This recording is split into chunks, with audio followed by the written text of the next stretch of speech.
안녕하세요.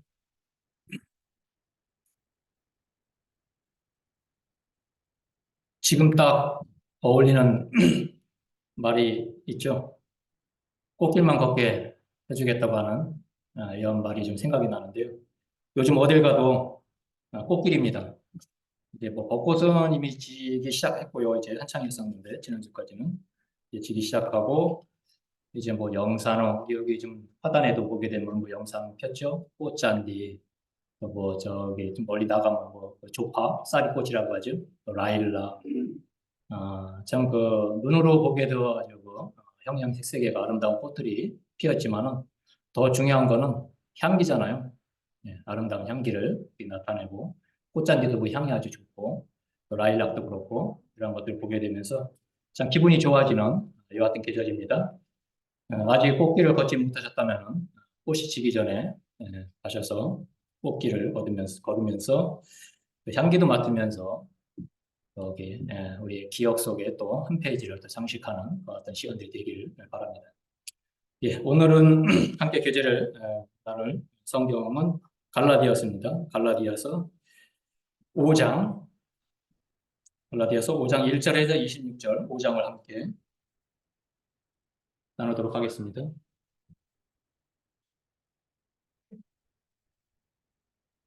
갈라디아서 5장 1절에서 26절 주제를 좀 이렇게 정해봤는데요. 나는 죽고 예수로 사는 지혜라는 어떤 주제를 한번 정해봤습니다. 갈라디아서가 이제 그 6장으로 되어 있죠. 그래서 3장, 그 전에 3장과 4장의 내용은 이제 그 율법과 은혜에 있어서 이제 교리적인 어떤 그 내용을 담고 있죠.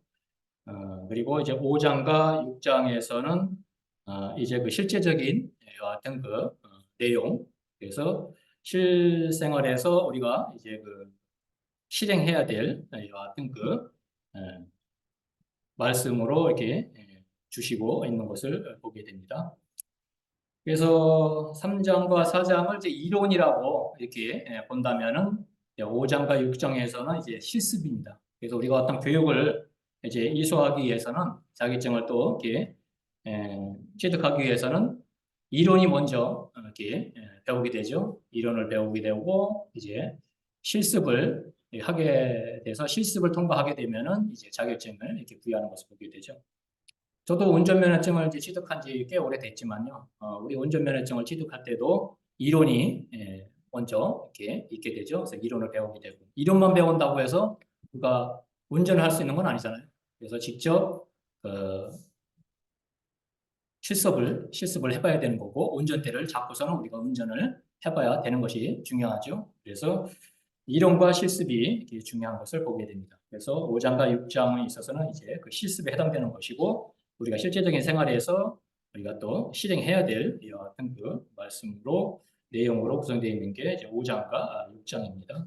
잠깐 개요에 대해서 갈라디아서 개요에 대해서 말씀을 드리자면은 다들 아시지만은 갈라디아서는 이제 바울의 첫 번째 서신입니다. 신약 성경에 있어서 그래서 AD 49년 그래서 1차 전도 여행 후에 이제 이렇게 기록한 것이 이제 갈라디아서고요. 1차 전도 중에 이제 그 갈라디아 남부 지역 그래서 비시디 안디오 또 뭐 이고니온 또 루스드라 더베 이런 지역에 이제 복음을 이렇게 전했던 것이죠.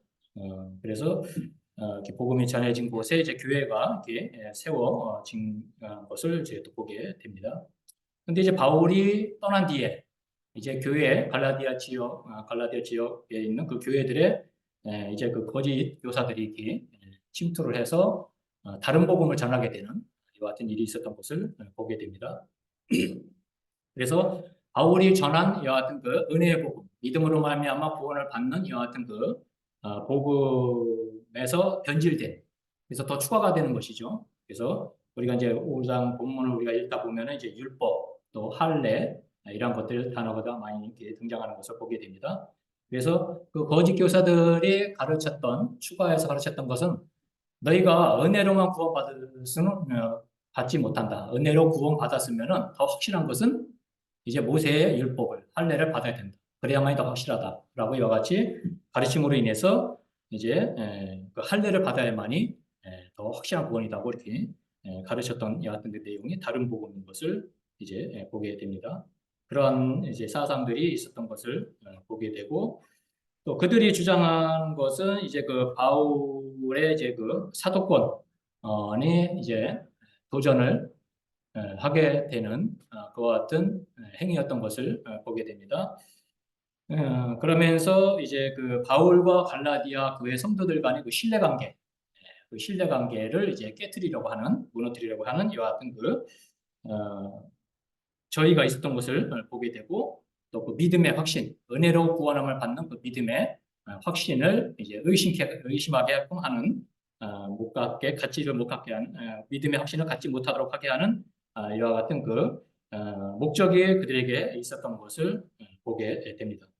그래서 갈라디아서를 기록한 그 목적은 이제 사도 바울의 그러한 사도권, 이 사도권이 이제 갈라디아서 1장 1절에도 나오잖아요. 예수 그리스도로 말미암아 주어진 이와 같은 사도권이죠. 사람에게 의해서 받은 것이 아니라 예수 그리스도에 의해서 이렇게 주어진 이와 같은 사도권이기 때문에 그러한 사도권을 이제 변호하기 위한 정당한 이와 같은 그 변호가 기록이 되어 있고 그리고 거짓된 그 교사들 이단 교사들의 잘못된 가르침으로부터 이제 그 갈라디아 성도들을 이제 보호하고 또 이렇게 그들을 이제 그 잘못된 교리로부터 일깨우기 위한 이 어떤 목적으로 이제 그 갈라디아서를 기록한 것을 보게 됩니다. 그래서 이러한 내용으로 이제 개요를 잠깐 이렇게 살펴봤고요. 나는 죽고 예수로 사는 지혜에 있어서 본문을 통해서 두 가지로 함께 좀 이렇게 정리를 좀 해보려고 합니다.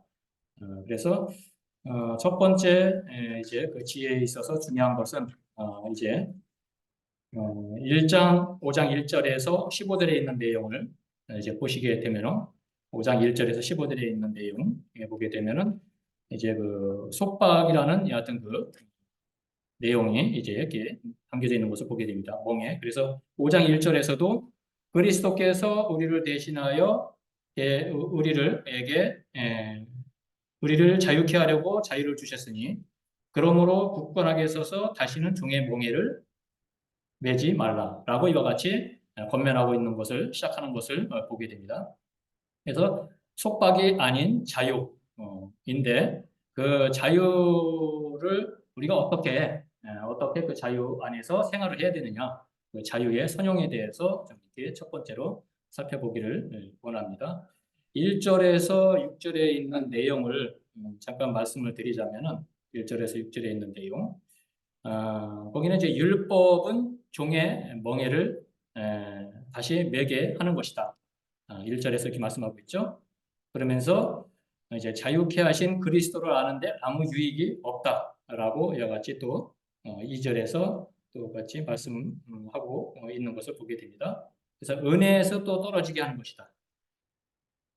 그래서 갈라디아 지역에 있는 그 교회들에게 이러한 그 이단 사상, 그래서 그 할례를 받아야만이 할례라는 것은 이제 모세 할례 다 아시죠? 그래서 그 남자의 그 포피를 베어내는 이와 같은 것이죠. 그래서 그것을 이제 행해야만이 더 확실한 구원이다. 라고 이와 같이 믿음으로 말미암아 구원받는 것으로는 부족하다.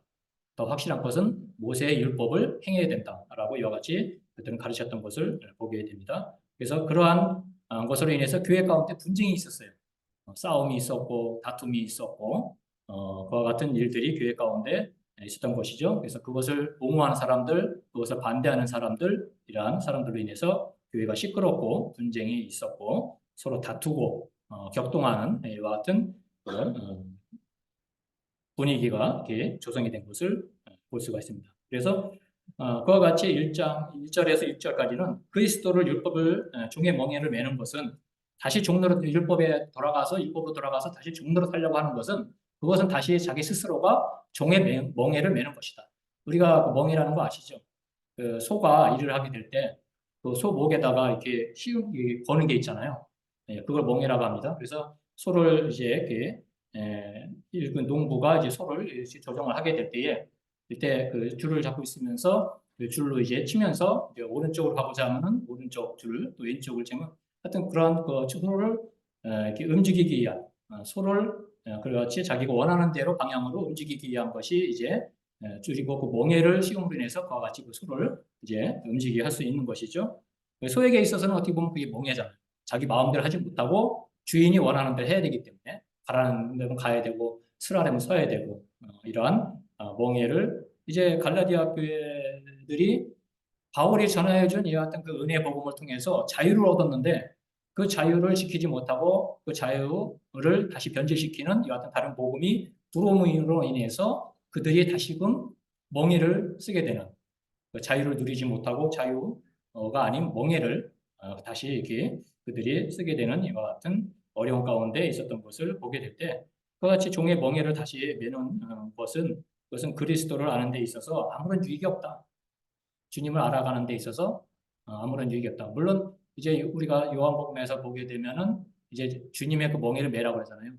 예, 우리 믿는 사람들에게 있어서는 그리스도인들에게서는 주님이 멍에를 매라고 하는 거하고 또 다른 이와 같은 그 멍에죠. 여기서는 그래서 그리스도를 아는 데 있어서 아무 유익이 없는 것이고 그리고 은혜에서 점점 더 멀어지게 하는 것이다.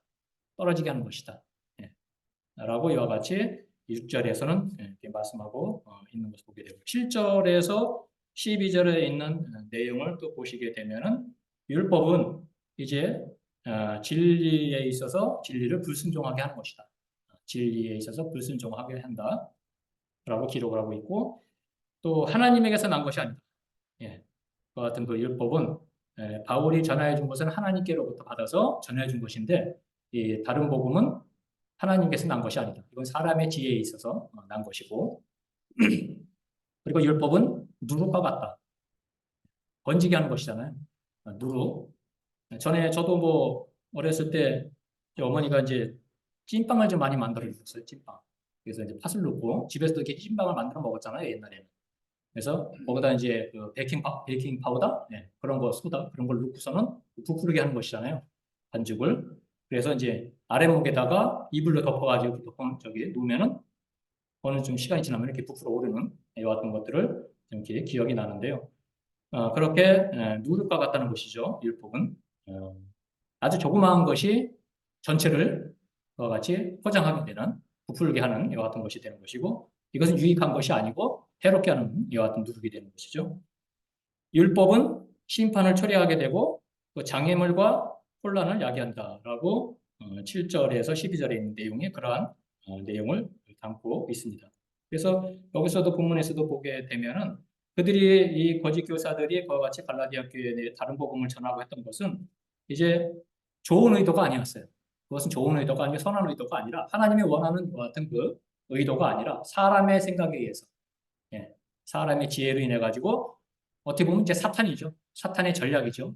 그래서 교회를 분열시키기 위한 그래서 그 순수한 이와 같은 믿음으로 말미암아 구원을 받는 이와 같은 그 진리에 이제 반하게 되고 그 진리를 변질시키는 이와 같은 그 내용이 되었던 것이 다른 복음이고 그것이 부풀게 되어서 교회 전체 아주 조그마한 것이 그것이 교회 전체에 이제 퍼지게 됨으로 인해서 이제 다른 복음이 교회를 지배하게 되는 은혜의 복음은 이제 퇴색되고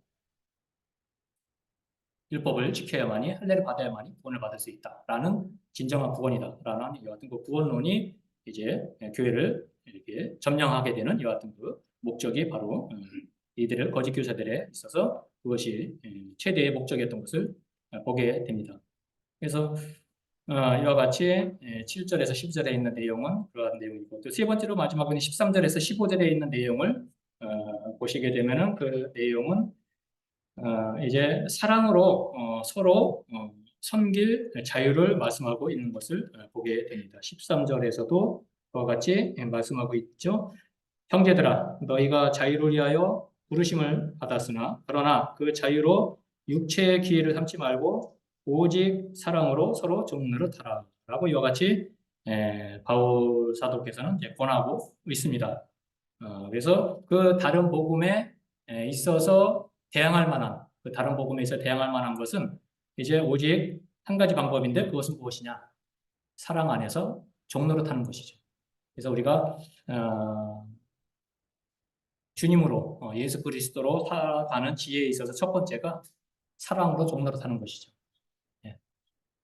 모든 사람들이 섬김을 받기를 원하잖아요. 다 주인 되기를 원하지 종의 자세로서 종으로서 섬기려고 하는 그와 같은 모습이 없고 오직 섬김을 받으려고 하는 이와 같은 가운데 있는 것을 보게 됩니다. 그래서 참 이와 같은 것을 보게 될 때 우리 주님께서는 예수 그리스도께서는 이 땅에 오셔서 내가 온 것은 섬김을 받으려 함이 아니라 도리어 섬기려 하고 자기 목숨을 많은 사람들의 대속물로 주려 합니다. 라고 하는 이와 같은 말씀을 보게 될 때 우리 주님께서 어떠한 분이신지 하나님과 같은 분이시지만 동등됨을 취할 것을 여기지 아니하셨잖아요. 사람의 모양으로 오셨고 종의 형체가 되셨고 십자가에 달리셨고 온 인류를 위해서 죽으셨고 부활하셔서 승천하신 이와 같은 주님 보게 될 때 창조주이시고 만왕의 왕이신 그분께서 이제 이 땅에 오셔서 종으로서 사람의 몸을 입고 종의 형체로 오셔서 주인으로서 지금 진정한 주인이잖아요. 주인으로서 종의 자세로 가지고 섬겼던 이와 같은 주님을 우리가 또 이게 본받아야 되는 것이고 또 생각해 보게 될 때 그 자유 안에서 우리가 율법의 이와 같은 율법을 에서 해방되고 율법에서 자유 가운데 있지만은 그 자유를 우리가 나의 유익을 위해서 또 육체의 기회를 위해서 사용하지 말라고 분명히 말씀하고 있잖아요. 예. 그래서 그 자유를 어떻게 사용을 해야 되느냐. 성경에서는 주님은 그 자유 안에서 우리가 종노릇 해야 된다라고 분명히 가르치는데 실제적으로 우리는 종노릇이 아니라 주인 노릇을 하고 있어요. 내가 주인 되기를 바라고 섬김을 받기를 바라고 많은 사람들이 나를 섬겨주기를 바라고 나만 위해주기를 바라고 그런 가운데 살아가고 있는 것을 보게 됩니다. 하지만 우리가 주님을 생각해 보게 될 때 진정으로 이 땅에 오셔서 종의 자세로 섬기셨던 분, 충성스럽게 섬기셨던 분은 오직 주님이신 것이죠. 그러한 주님을 우리가 닮아가야 되는 것이고 하나님의 사람들, 그리스도인은 그와 같은 섬김의 본을 보이신 주님을 우리가 따라가야 되는 것이죠. 그래서 이 참 종으로 탄다는 것, 종이 된다는 것은 쉽지 않죠. 예. 오직 종에 있어서 모든 권리는 주인에게 있는 것이잖아요. 종에게는 아무런 권리가 없어요. 단지 책임과 의무만 있어요. 주인을 기쁘게 해야 되고 주인이 시키는 대로 해야 되고 순종해야 될 그와 같은 책임과 의무가 있는 것이지 종에게 있어서 권리는 없습니다. 이러한 것을 권리를 포기하면서 우리가 이렇게 주님의 섬김의 본을 우리가 살아가고 또 우리가 그리스도인으로서 우리 성도들뿐만 아니라 또 믿지 아니하는 이와 같은 사람들도 우리가 또 섬겨야 될 것 같은 섬김의 대상들이고 그래서 주님의 같은 섬김의 모습을 따라서 본을 따라서 우리가 모든 사람들을 섬겨야 될 이와 같은 책임이 있는 것을 보게 됩니다. 그래서 이제 본문에서도 나오지만은 가장 최고의 섬김, 사랑은 율법의 요구를 이루는 것이 바로 첫 번째는 내 마음을 다하고 뜻을 다하고 목숨을 다해서 하나님을 사랑하는 것. 이게 첫 번째고 두 번째는 내 이웃을 내 몸과 같이 사랑하라. 예, 그렇게 하면 율법을 이루는 것이다. 요구하는 것이, 요구를 이루는 것이다라고 본문에서도 이제 분명히 이렇게 말씀하고 있는 것을 보게 됩니다. 그랬을 때에 우리에게 있어서 이와 같은 자유, 이것은 우리가 나를 위한 어떤 자유를 사용하는 것이 아니라 다른 사람을 섬기기 위한 그래서 타인의 유익을 위한 이와 같은 목적으로 우리는 그러한 자유를 사용해야 되는 것이고 또 섬김의 본을 우리가 또 그와 같이 주님의 섬김의 본을 나타내야 될 이와 같은 의무가 또 책임이 있는 것을 보게 됩니다. 13절에서 15절에 있는 내용이 그런 중심 내용이에요. 하나님이 주신 자유는 자신의 유익이 아닌 서로를 섬길 기회로 주신 것이다. 그래서 우리가 자유, 이것은 섬기기 위한 하나의 기회죠. 섬기기 위한. 예. 우리나라도 자유민주주의 국가죠. 예. 대통령제이고. 그렇지만은 자유가 있다고 해서 그 자유를 마음껏 다 누릴 수 있는 것은 아니잖아요. 그 자유 속에는 자유를 누리는 데 있어서는 책임이 있고, 물론 권리도 있지만은 책임과 의무가 또 함께 부여되는 것을 보게 됩니다. 그래서 자유라는 것은 내 마음대로 하고 싶은 대로 다 하는 것이 자유가 아니라 그 자유를 어떻게 책임과 의무의 어떤 규범 안에서 사용을 하는 것이 진정한 자유죠. 많은 사람들이 자유에 대해서 좀 이렇게 오해를 하고 있는 어떤 그 부분들이 많이 있는 것을 보게 되죠. 그래서 우리가 그리스도 안에서도 이러한 자유, 율법 안에서 우리가 해방되고 하는 이 같은 그 자유를 누리고 있는 데서 그 자유는 바로 섬김의 기회를 우리에게 주신 것이다. 그래서 그 자유를 섬기는데 우리가 사용을 해야 된다. 그것을 이제 이렇게 말씀하고 있는 것을 보게 됩니다. 그리고 사랑은 전제가 되는 것이죠. 주님께서 이 땅에 오셔서 자신을 희생하신 것은 온 인류를 모든 사람들 지옥에 갈 수밖에 없고 죄와 형벌 가운데 영원토록 처해 있을 같은 인생들, 무지한 인생들을 사랑하셨기 때문에 그 인생들을 사랑하셨기 때문에 그 사랑으로 인해서 자신의 몸을 내어주신 거잖아요. 생각하신 거잖아요. 그런 사랑이 없이는 그러한 행동이 나올 수가 없는 것이죠. 우리의 모든 행동의 동기에 있어서는 사랑이 전제가 되어야 되는 것이죠. 사랑은 모든 행동의 동기가 되어야 되고 전제가 되어야 되는 것이고 하지만 율법은 언제나 분쟁을 일으킵니다. 분쟁을 일으키고 요구하게 되고 명령하게 되고 다툼, 분열 이러한 것들을 조성하는 것이 이제 율법이죠. 그래서 본문에서도 지금 여기 15절입니까? 거기에서도 만일 서로 물고 먹으면 피차 멸망할까 조심하라. 교회 가운데 이제 그와 같은 그 분쟁으로 인해 가지고 다른 복음이 들어오고 또 은혜로 구원을 받는 것이 정말 구원이다라고 이렇게 하면서 그러한 것들을 주장하는 이 같은 사람들에 의해서 분쟁이 일어나요. 싸움이 일어납니다. 네가 옳다, 내가 옳다. 그러다 보면은 다툼이 일어나는 것이고 싸움이 일어나는 것이고 그래서 우리가 참 교회 안에서도 이와 같은 그 좋지 못한 이러한 그 모습들이 많이 일어나는 것을 보게 되고 부끄럽게도 정말 우리가 그런 것들을 경험했던 것을 참 보게 될 때 참 이와 같이 사랑으로 섬기지 못함으로 인해서 종노릇하지 못함으로 인해서 내가 주인이라고 주장만 하지 종이 되고자 해서 종으로서 섬겨야 될 그 같은 모습이 없기 때문에 이러한 분쟁이 일어나는 것이고 꼭 교회뿐만이 아니라 가정에서도 그렇고 사회에서도 그렇고 직장에서도 그렇고 우리가 처한 곳에서 모든 곳에서는 어떤 그 조직 문화에 있어서는 이러한 다툼과 분열이 있게 되는 것이죠. 그 원인은 무엇입니까? 내가 옳다고 주장하는 거예요. 나만 옳다.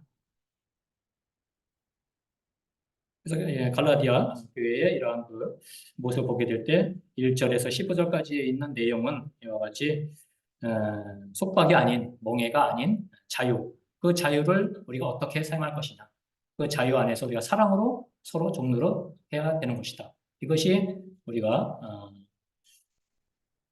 주님으로 말미암아 살아가는 이와 같은 그 지혜 중에 하나라는 것을 이제 살펴보게 되었고요.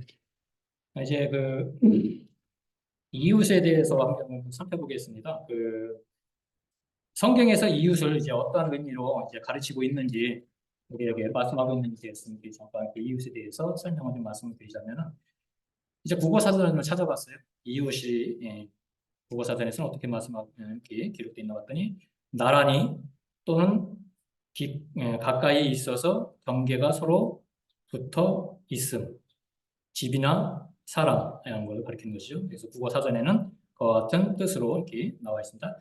나란히 또는 가까이 있어서 경계가 서로 붙어 있음. 경계를 나누는 게 아니에요. 경계가 없는 겁니다. 우리나라 속담에 되어 있죠. 먼 친척보다 가까운 이웃 사촌이 낫다.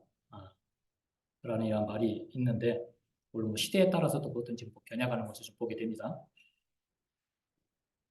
그리고 성경에서 이제 그 구약적 그 측면에서 구약적인 측면에서 보게 될 때 단순히 그냥 가까이 있는 거, 함께 거주하고 있는 이 같은 그 사실을 넘어서 이제 밀접한 관계에 있는 것을 말씀하고 있고요. 밀접한 관계를 맺고 있는 공동체의 일원을 이제 이렇게 말씀하고 있는 것이 구약적 측면에서 보는 이 같은 그 이웃입니다.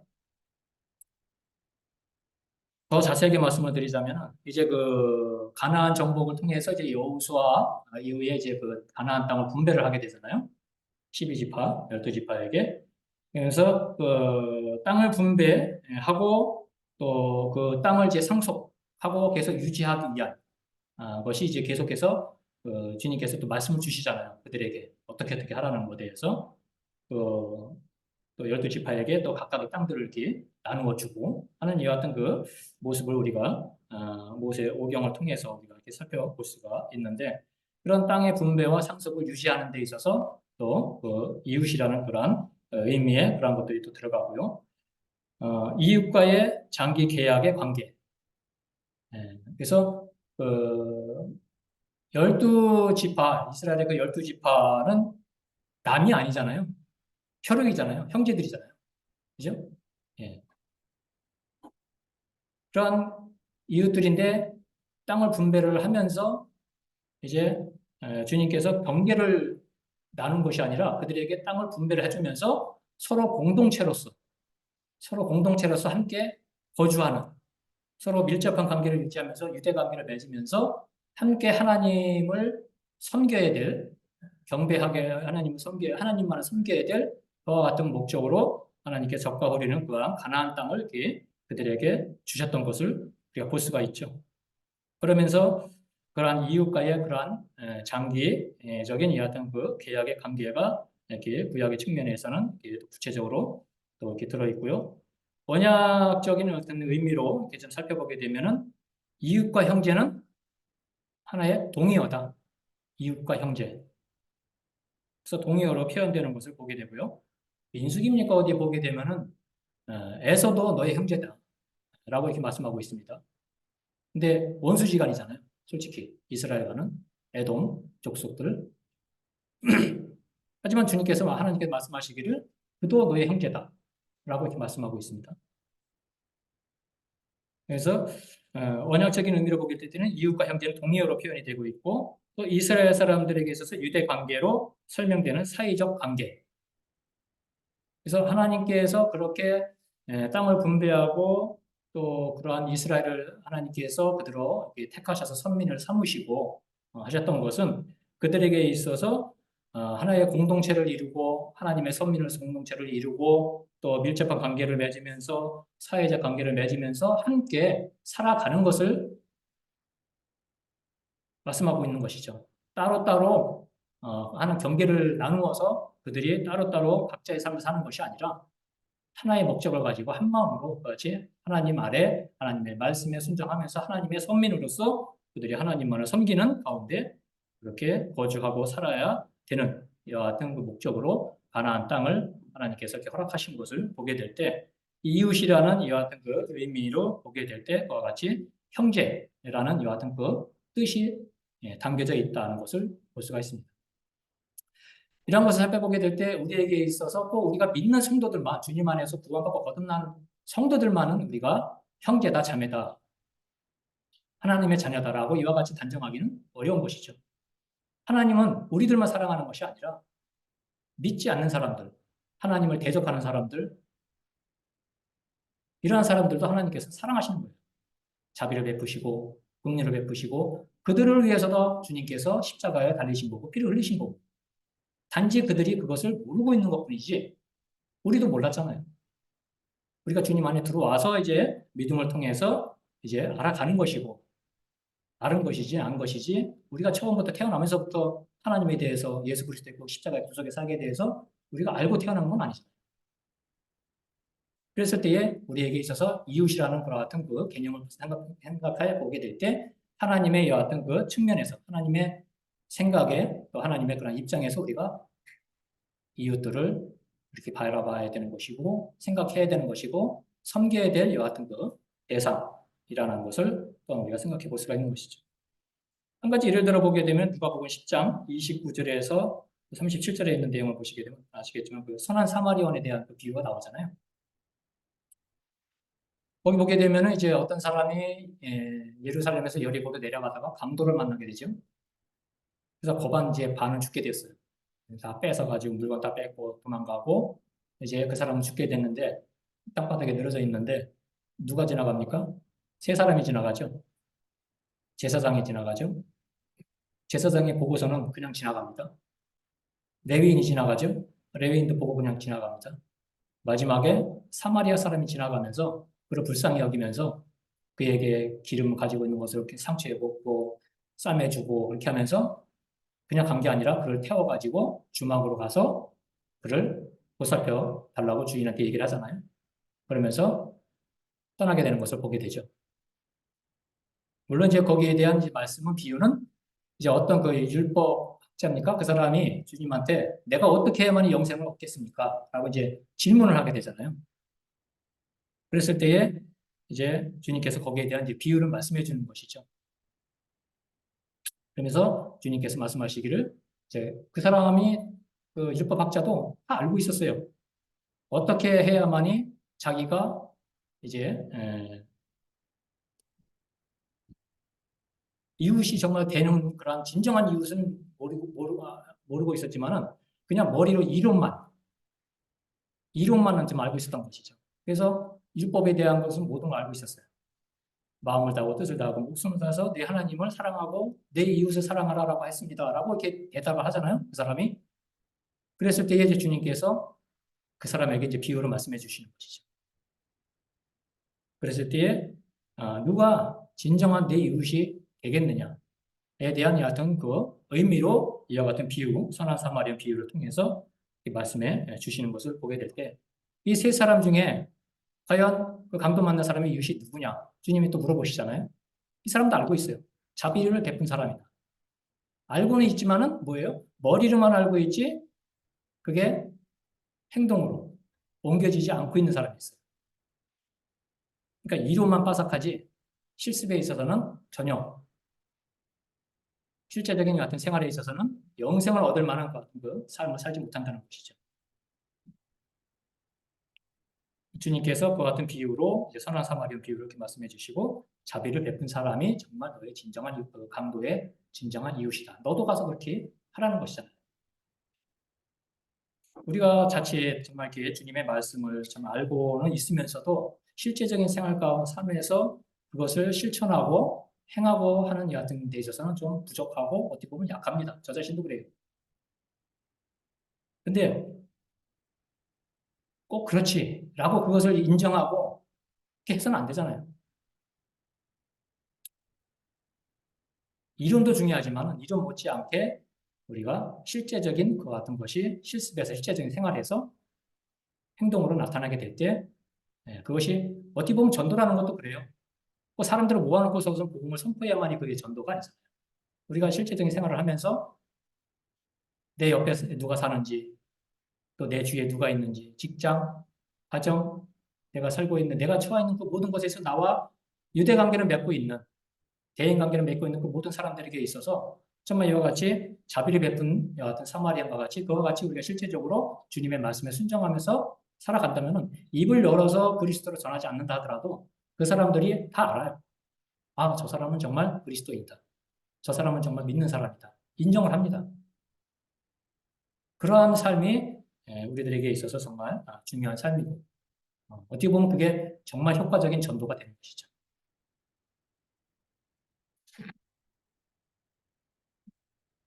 두 번째로 이제 살펴볼 것이 이제 육체가 아닌 성령이라고 이제 이렇게 정해봤습니다. 두 번째. 그래서 첫 번째는 우리가 사랑으로 정로로 타는 것이 우리가 주님 예수로 말미암아 예수 그리스도로 말미암아 살아가는 지혜 중에 하나가 우리가 사랑으로 정로로 타는 이와 같은 것이고요. 두 번째로는 이제 우리가 성령의 지배를 받는 것이죠. 성령의 지배를 받는 이와 같은 것이 이제 지혜 중에 또 하나라고 볼 수가 있습니다. 5장 16절에서 26절에 있는 내용입니다. 그래서 거기에는 이제 두 부류의 같은 사람이 등장하는 것을 볼 수가 있죠. 두 부류의 사람들. 은혜로 사는 사람과 육체로 사는 사람. 육체와 성령. 이 두 단어로 이렇게 나눌 수가 있습니다. 은혜로 사는 사람에 대해서 한번 살펴보겠습니다. 5장 16절에서 26절 보게 되면 내용을 보게 되면 자, 은혜로 사는 사람은 성령의 지배를 받는다는 것이죠. 주인이 성령이에요. 성령님입니다. 주인이. 그래서 지배를 받는데 그 성령의 지배를 받는 데 있어서 어떠한 그 능력이나 또 통치, 지시 이런 것들을 자기가 하는 것이 아니라 성령님의 통제를 받고 지시를 받는다는 것이죠. 은혜로 사는 사람들은.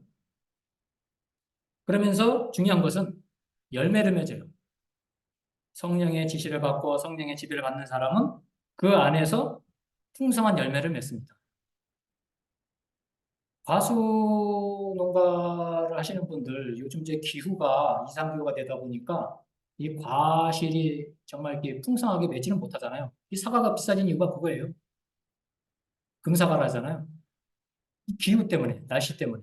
꽃이 펴야 되고, 꽃이 피면은 열매가 맺어야 되는데, 꽃이 너무 일찍 펴요. 날씨가 따뜻하다 보니까. 일찍 피고서 떨어져 버려요. 그렇다고 해서 열매가 열리는 것도 아니에요.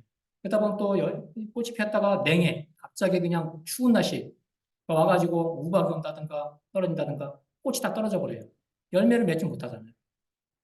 그러니까는 이게 과수 사과 농사 하시는 분들이 열매를 수확을 많이 못 해가지고 저장해 놓은 게 없으니까 이 사과가 비싸진 거예요. 사과뿐만이 아니고 요즘 과일이 다 비싸잖아요. 우리가 사 먹는 데 있어서. 성령의 열매를 맺는다. 우리가 성령 안에 있으면 성령의 열매. 이제 본문에 나오잖아요. 9가지 열매. 그래서 그 열매를 맺는 데 있어서 우리가 열매를 맺기 위해서는 우리가 신의 성품에 참여하게 될 때에 그러한 열매를 맺을 수 있다는 것이죠. 사과나무는 사과를 열려야 되는 거잖아요. 배나무는 배가 열려야 되는 것이고. 그 나무를 통해서 열매를 우리가 알 수 있는 거잖아요. 성경에도 나오잖아요. 나무를 심었는데 열매가 안 열려요. 그러니까 베어버릴까요? 그랬더니 주님이 좀 기다려보래요. 아니, 저 종이. 그래서 그 종이, 지금 베어버리면은 안 되고 제가 거름을 주고 한번 이렇게 잘 키워보겠습니다. 그 후에도 열매가 안 맺으면 찍어버리십시오. 그런 말 나오잖아요. 성경에. 그래서 우리가 열매를 맺기 위해서는 성령의 열매, 풍성한 열매를 맺기 위해서는 9가지의 열매를 맺기 위해서는 우리가 성령의 지배를, 통제를 받고 지시를 받으면서 우리가 살아가게 될 때에 우리는 성령의 열매를 맺을 수 있다는 것이죠. 육체로 사는 사람에 대해서 한번 살펴보겠습니다. 육체로 사는 사람은 또 반대예요. 이 사람은 아직까지도 육체의 지배를 받아요. 육체의 지배를 받습니다. 여기 나오잖아요. 그 정욕과 탐심, 예, 소욕, 자기가 하고 싶은 것, 야망, 야심 이런 모든 것들 아직까지도 주먹과 같이 그 육체가 원하는 이러한 것들을 이제 이렇게 원하고 있는 것이죠. 바라고 있는 것이죠. 육체를 자랑합니다. 자신의 힘을 의지해요. 자기를 나타내고 주님을 나타내는 것이 아니라 자기를 나타냅니다. 자기를 자랑하고 육체로 사는 사람들은 그것을 원하고 있습니다. 그래서 성령의 지배를 받는 사람이 그리스도와 연합이 되었기 때문에 연합이 된 사람들은 그리스도의 어떤 성품을 닮아가게 되고 또 세례를 통해서 우리가 이제 연합이 됐다는 것을 나타내잖아요. 침례를 통해서 물에 담겼다가 일어남으로써 침례를 통해서 나는 이제 그리스도와 함께 살겠습니다. 그래서 본문에도 내가 이제 사는 것은 나를 위해 죽었다가 다시 살아나신 그리스도를 위해 사는 것이다. 그리스도 예수의 사람들은 그 육체의 정과 욕심을 다 이미 십자가에 못 박았다. 이것은 연합이잖아요. 꼭 우리가 십자가에 달려 예수께서 십자가에 달려 죽은 것처럼 우리가 십자가에 달려 죽어야만이 달려 있어야만이 우리가 죽는 건 아니잖아요. 예수 그리스도께서 십자가에 달려 죽었다는 것을 나를 위해서 나의 모든 정과 욕심 또 사망으로부터 형벌로부터 나를 구원해 주시기 위해서 주님께서 희생하셨다는 것을 믿으면은 그리스도께서 십자가에 달려 2000년 전에 달려 죽으신 것처럼 나도 거기에 달린 거나 다름이 없는 거잖아요.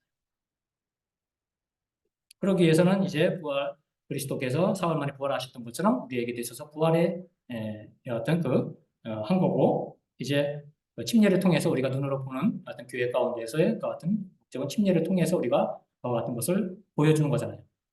그래서 그렇다고 해서 침례를 통해서만이 우리가 딱 그냥 침례를 받았다고 해서 그 즉시 우리의 육체의 소욕이니 뭐니 그런 것들이 단칼에 없어지는 건 아니잖아요.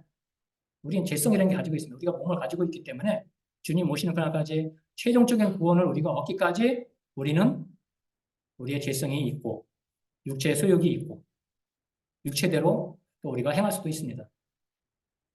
그렇다고 해서 우리가 거기에 굴복해서는 안 됩니다. 거기에 굴복하지 않고 잘못됐으면 잘못된 걸 인정하고 회개하고 그런 가운데서 돌아서서 우리가 또 다시 성령의 지배를 받고 하나님의 자녀로서 살아가고 용서를 받고 그런 가운데서 그렇게 해야 되는 것이지 아이 나는 죄성이 가지고 있기 때문에 뭐 그럴 수도 있지 예. 이렇게 살 수도 있지. 이렇게 인정해서는 안 되잖아요. 그래서 육체의 지배를 받아는 이 같은 그 사람, 육체를 자랑하고 힘을 의지하는 이 같은 사람인 것을 볼 수가 있고. 우리가 로마서도 보게 되면은 여기 갈라디아서와 같은 내용이잖아요. 율법에 대해서 믿음으로 말미암는 그 구원에 대해서 이렇게 말씀하시고 이 로마서 6장에 보게 되면은 이러한 내용이 그러한 내용 그리스도와 함께 세례를 받음으로 인해서 연합이 되는 것에 대해서 이렇게 분명하게 말씀해 주시고 있는 것을 보게 됩니다. 그래서 나는 죽었고 그리스도께서 살아난 것처럼 우리가 물속에 잠겼다가 일어나는 것은 그와 같이 이제 내가 사는 것이 아니라 내 안에 그리스도께서 사시고 성령님께서 이제 지시를 받는 성령님께 의한 지시를 받고 통제를 받으면서 살아가는 여하튼 그리스도이다라고 하는 것을 말씀해 주시는 것을 볼 수가 있습니다. 우리가 그 치욕스럽지만은 그 일본의 그 식민지가 되었었잖아요. 1910년부터 45년까지 35년간 우리가 일제 강점기를 이렇게 지냈었고, 저도 그때 태어난 건 아니지만은 부모님은 그런 시대를 거쳤고, 그래서 일본의 지배를 받고 아무것도 할 수 없었잖아요. 주권이 빼앗기고 그들이 하라는 거 해야 되는 거. 노예가 된 거잖아요, 노예. 그들의. 언어도 빼앗기고.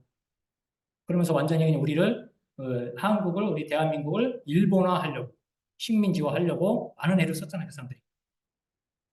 이런 것들을 보게 될 때, 우리가 다시 일본의 지배를 받는 식민지가 되려고 돌아가려고 해서는 안 되잖아요. 그게 좋다고. 물론 아직 아주 극단적인 우익들은 그렇게 주장하는 사람들 몇몇 유튜브에서 나오는 사람도 볼 수가 있는데, 일본 때문에 우리가 이렇게 지금까지 이렇게 잘 됐다고 그런 식으로 얘기하는 사람들도 있는데, 그런 사람들 말은 믿을 필요는 없고, 우리가 단지 그런 일본의 그런 경험을 통해서 우리가 영적인 교훈을 받는 것은 우리가 율법에서 그와 같이 죄의 종로를 했었고 노예 생활을 했었는데, 우리가 다시 그런 거짓 교사들에 의해서 다시금 그 율법의 죄의 종로를 타고 노예 생활을 하기 위해서 다시 돌아가려고 하는 것은 그거는 어리석은 짓이잖아요. 지금 갈라디아 교회를 지금 그렇게 권면하고 있는 거예요. 바울이. 바울이 정말 이렇게 복음을 전하고 그랬을 때 얼마나 기뻐했습니까? 바울을 천사와 같이 봤다 그랬어요. 그리고 자기들의 눈을 빼어 주기까지 바울을 좋아하고 사랑한다고 했어요. 그런데 왜 너희들이 지금 이렇게 됐냐? 묻고 있는 거잖아요.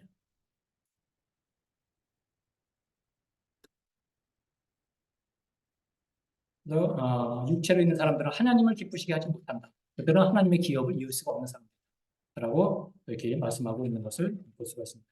그러면서 육체의 일과 성령의 열매가 쭉 기록되어 있는 것을 보게 되죠. 그러면서 육체의 그 소욕을 통해서 나타나는 일은 15가지입니다. 15가지. 그리고 성령의 열매는 9가지. 힘겨루기를 한다면 누가 이길까요? 당연히 육체의 소욕이 이기죠. 많잖아요, 더. 육체의 소욕으로 나타나는 그 일들 너무 많잖아요. 15가지가 돼. 성경이 15가지를 기록했지, 더 많은 것도 사실 있죠. 네. 저 자신도 그렇고, 참 육체의 집니다. 예, 소욕대로 이렇게 살아가는 것 같은, 또 행하는 것 같은 일들이 너무나 많죠. 이것들은 육체의 일들은 결국에는 이것은 사망의 열매예요. 사망의 열매. 그래서 그리스도 안에 있으면 더 이상 사망의 열매를 맺어서는 안 되잖아요. 음행, 더러운 것, 호세, 우상숭배, 주술, 원수 맺는 것, 분쟁, 시기, 분냄, 당 짓는 것. 이 당 짓는 것, 사람들이 당 짓는 걸 좋아하잖아요. 하나의 당을 만드는 것. 정치에도 당이 있고, 이번에 우리가 지금 국회의원 선거도 했지만, 당 짓는 것, 파당을 이루는 거예요, 파당. 편을 나누는 겁니다. 교회 가운데서 이런 일이 있어서는 안 되잖아요. 정치하는 사람들이나 있는 일인데, 정치하는 게 교회 가운데 들어와요. 그래서 그냥 정치하듯이 교회를 이렇게 파당을 나누고, 조선시대 때, 정조시대인가요? 영종시대 특히 이 당파 싸움이 아주 그냥 되게 심했잖아요, 당파 싸움. 서론, 노론. 이 당파 싸움 때문에 나라가 그냥 망하기도 하고 그러잖아요. 분열, 이단, 투기, 술 취향, 방탕, 15가지. 이런 것들은 육체 가운데에서는 있는 일이에요. 성령 안에서는 있을 수가 없는 일이죠.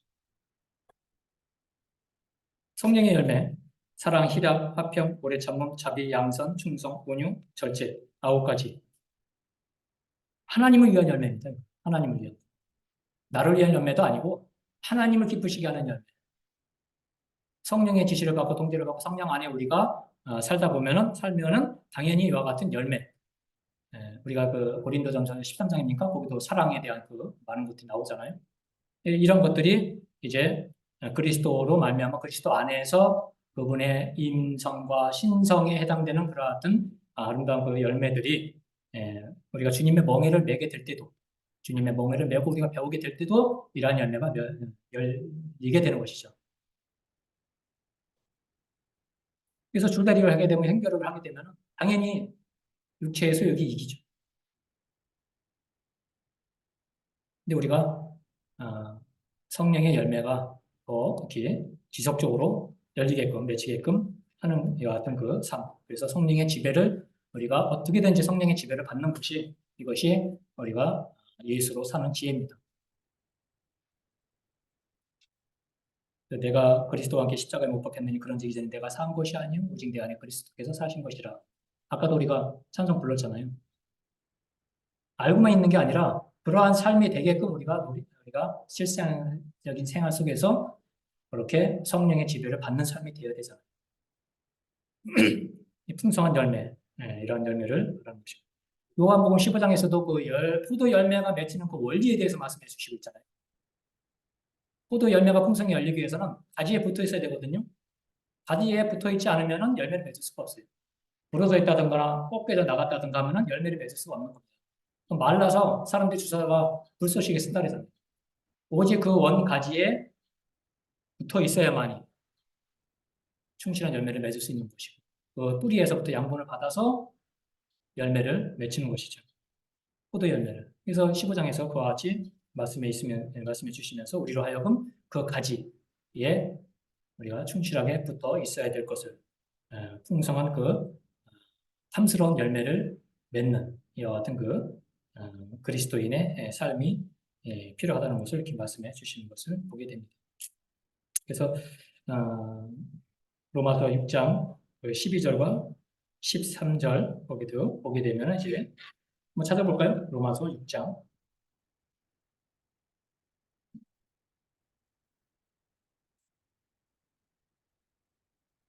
6장 12절 13절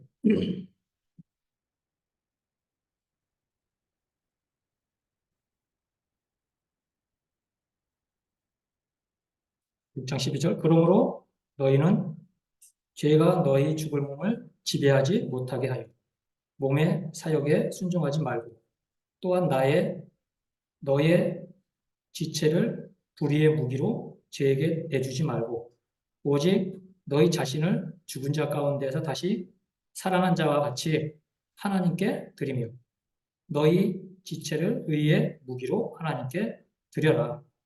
이렇게 권면하고 있잖아요. 우리가 집 가운데 있을 때는 이제 불의의 병기로 사용이 되었잖아요. 미국이.